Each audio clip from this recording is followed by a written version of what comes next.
وقرن في بيوتكن ولا تبرجن تبرج الجاهلية الأولى وأقمنا الصلاة وآتينا الزكاة وأطعنا الله ورسوله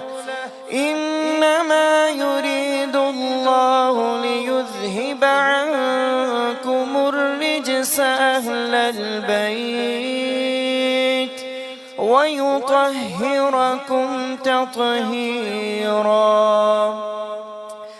واذكرن ما يتلى في بيوتكن